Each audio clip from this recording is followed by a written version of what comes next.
Okay, we're going to do another camel. I'm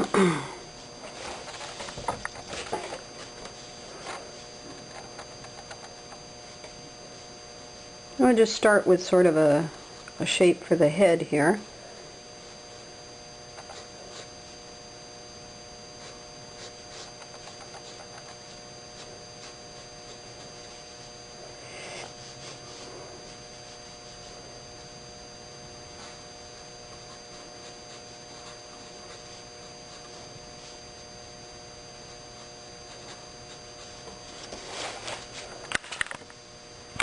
I gotta get some focus on this. Come on now, let's focus.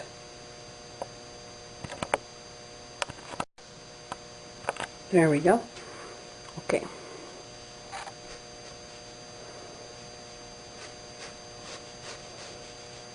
So I'm looking for the main masses of the body.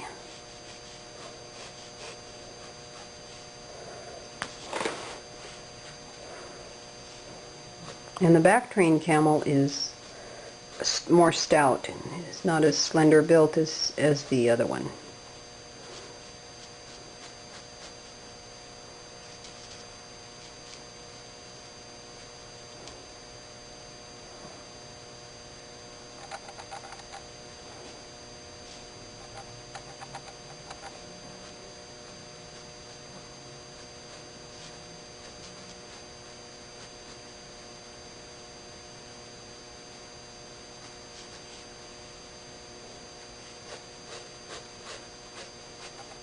There's the pelvis.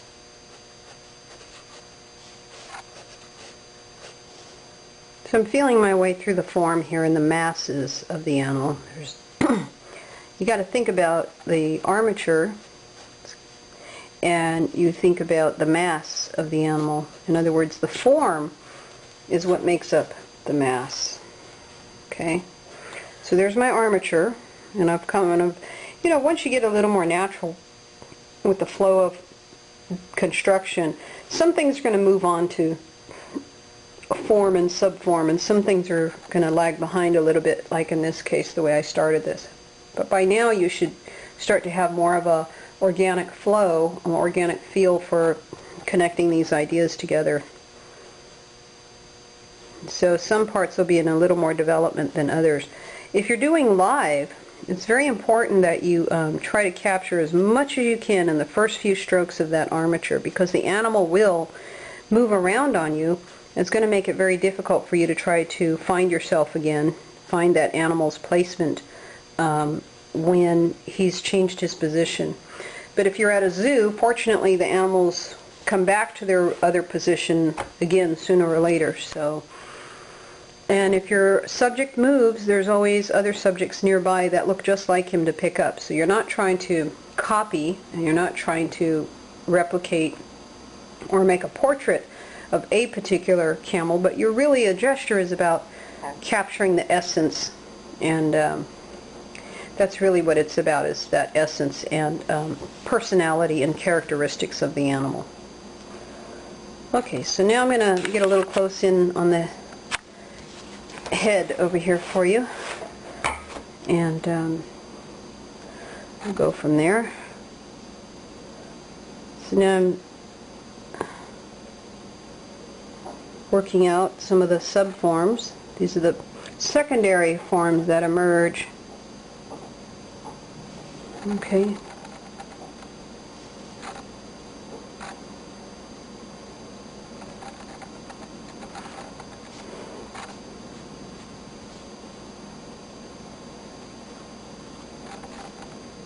And the mass of that hair, it itself has form. We can start to see as I start to develop that form out of that initial form. I'm starting to fill it out now.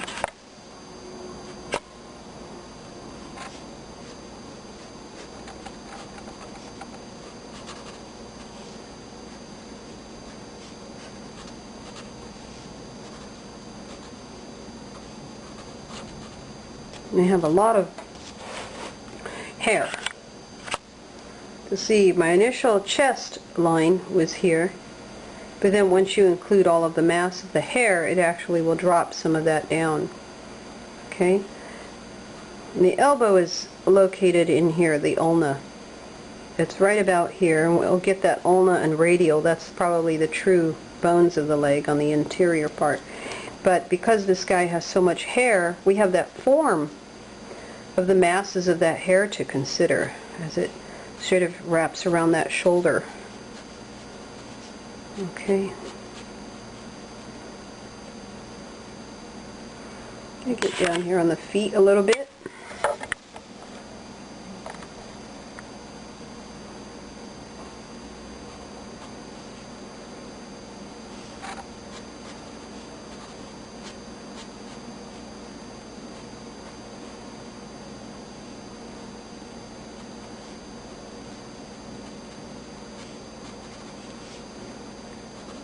Okay, come up and out. So now you see we've made the initial inside of the animal, and now we're building him outward, which includes this great amount of hair. As we see how I wrap that hair is wrapping around the form of that neck. Hair shouldn't have its own story.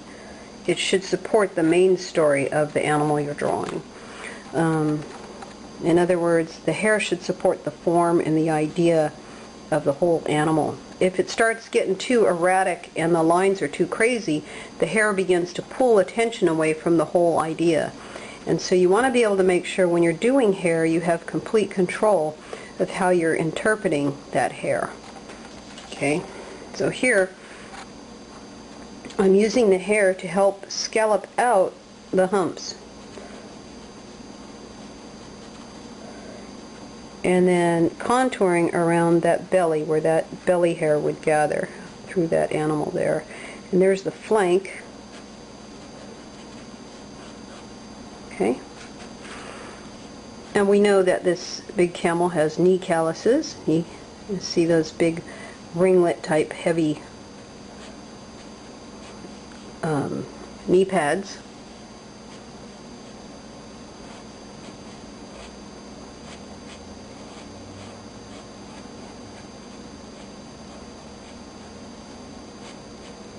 And strong, thick, broad legs.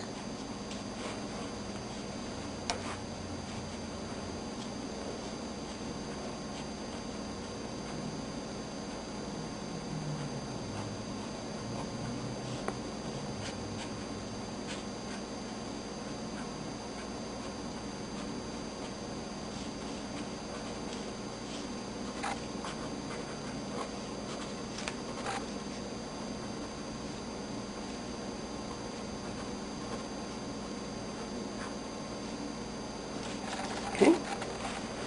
Now, because he's got so much fun stuff to work with, I'm going to come in here a little bit. Oops, it's a bit much. And I'm going to work with some of this form on that hair.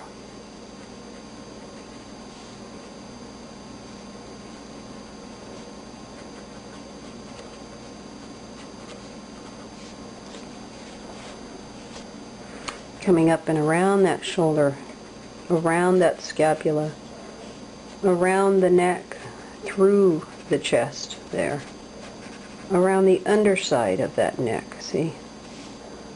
So your lines are important. The direction of your lines are also very important to the interpretation of that form.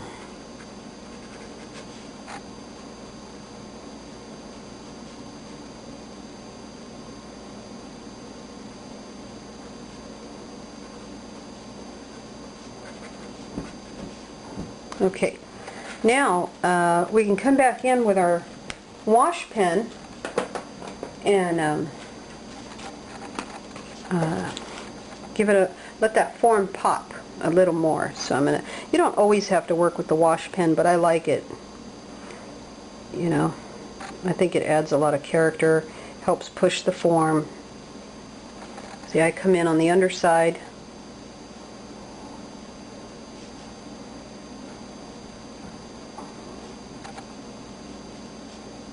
pushing that. The two legs seem to be competing. You see how this has as much lightness as this leg, and this has as much as that leg, but the moment I come in and push that far leg back with this shadow value, it suddenly has a little distance, and it brings this leg forward. I'm carefully coming in through here. See how I use a mid-tone on that neck now? Coming in for the mid-tones, like that, and the back side. Okay. And so we're helping to push the idea of that form without letting the shadow interfere with that form.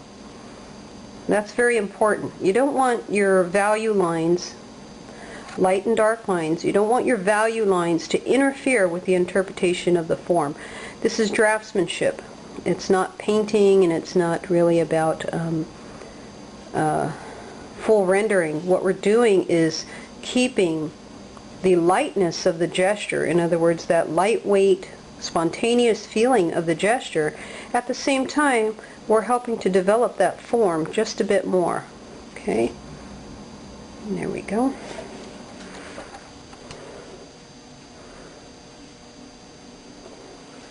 The side of the leg is probably not going to pick up as much light as, let's say, the back, because in an ideal situation we have sun radiating on the favored side of the animal.